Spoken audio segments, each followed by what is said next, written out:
Welcome to Polar Bear English Language Learning. In today's English language learning video, we will look at finding nouns, verbs, and subjects.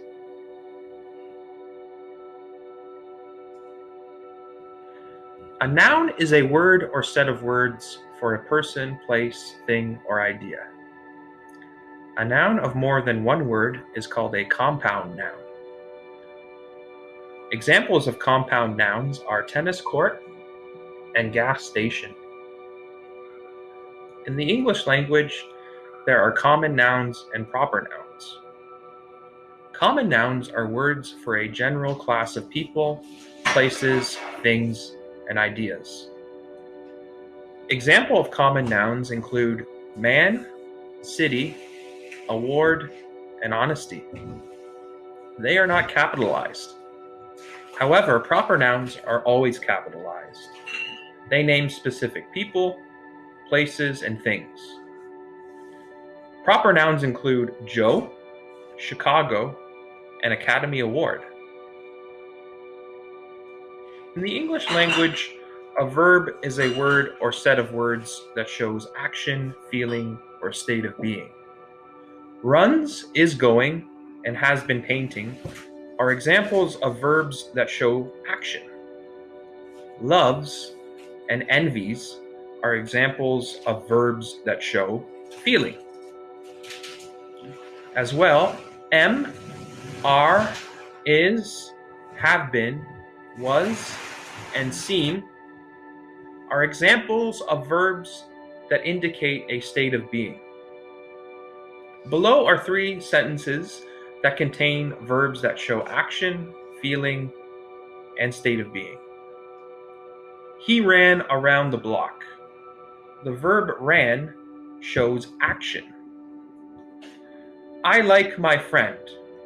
The verb like shows feeling. They seem friendly. Seem shows a state of being. In the English language, state of being verbs are also referred to as linking verbs. They include all forms of the verb to be, plus such words as look, feel, appear, act, and go, followed by an adjective. Below are three sentences that contain adjectives that follow the verb. You look happy. The adjective happy follows the verb look. We feel fine. The adjective fine follows the verb feel. He went ballistic. Ballistic is the adjective that follows the verb went. In the English language, verbs often consist of more than one word. For example, had been breaking down is a 4-word verb. It has a 2-word main verb, breaking down. It is also called a phrasal verb. It includes 2 helping verbs, had and been. In the English language, helping verbs are so named because they help clarify the intended meaning. Many verbs can function as helping verbs. This includes is, shall, must, do, has, can, keep, get, start, help, etc. In the English language, verbs often take direct objects, which receive the action of the verb carried out by the subject. For example, I like cake. Cake receives the action like, done by the subject I.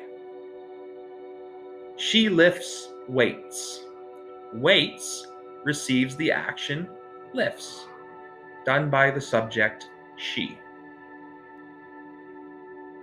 In the English language, verbs may also take indirect objects, which receive the direct object. You can spot an indirect object if it makes sense to place to or for in front of it. For example, I gave Joe the cake. In this case, the indirect object, Joe, receives the direct object, cake, given by the subject I. Note, you can also say, I gave the cake to Joe. She did me a favor. In this case, the indirect object, me, is affected by the direct object, favor, done by the subject, she. Note, you can also say, she did a favor for me. In the English language, sometimes verbs require prepositions to complete a sentence. A noun affected by a preposition is called simply the object of a preposition. For example, stop talking about them. The object of the preposition about is them. I saw someone inside the house. The object of the preposition inside is the house.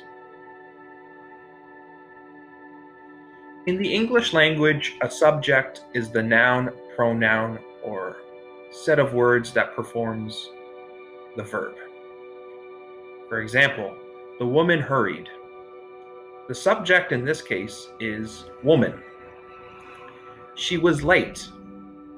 The subject in that sentence is she. Shakespeare in Love won an Academy Award. In this case, Shakespeare in Love is the subject. That includes our English language lesson today.